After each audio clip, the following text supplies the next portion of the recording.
Ja. Vil du gerne have, at vi tager den en gang til? Det kan vi godt. En serenade på en balkon. Viva España. Og mad på ægte spansk facon. España, por favor. Når man bliver ældre og alligevel prøver at få fat i nogle af de ting, der giver mening i livet, og det, der giver livskvalitet. For eksempel musikken. Hun får bare de gamle til at blomstre. Efter 14 dage i det smukke Spanien, er jeg forelsket i alt, hvad der er spansk. Jeg bliver aldrig træt af vinen. Man skal pleje, lege og lære. Og det er jo det, Mette står for os. Det er legen. Hvis man mange steder glemmer man at lege med beboerne.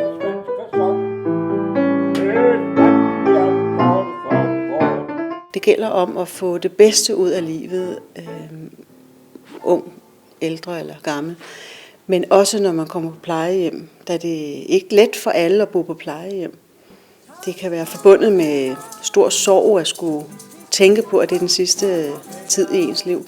Alt for mange plejehjem, der bliver beboerne plejet, og så bliver de sat i en kørestol, og så sover de resten af dagen. Og det er jo ikke særlig smart.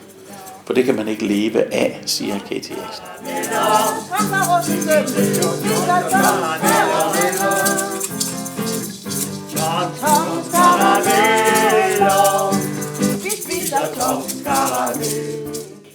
Jeg har opdaget, at den effekt, jeg kan have på beboerne, og de har på mig også, det er en gensidig glæde ved at synge. Og der kommer altså en energi, når vi synger. Og jeg bliver også meget energifuld, og samtidig begynder jeg også at danse og svinge lidt rundt med en kørestol og grine og pjatte. Men humøret, det stiger helt sikkert. Og det er ligesom, vi kommer ind i nuet på en måde, der gør, at vi kan føle, at vi er unge stadigvæk, eller vi er bare der, hvor vi er. Det er rigtig dejligt. Kom. 1, 2, 3. Titte til hinanden, løfte med det ene på bryn, skød et par små besked. Vi har jo set vores aktivitetsniveau er steget faktisk. Sådan i dagligdagen, at beboerne hjælper lidt mere til, og de kommer. Her i forleden uge, hvor vi havde noget teater, der kom de jo nærmest danserne ned. Nogle, som plejer at gå tungt med rollator, de kom jo nærmest danserne og tænkte, hvad sker der her? Og var så glade og ringede selv til deres familie, og nu skal I høre, og vi har lavet teater. Så det er jo fantastisk. Og det er Mettes fortjeneste.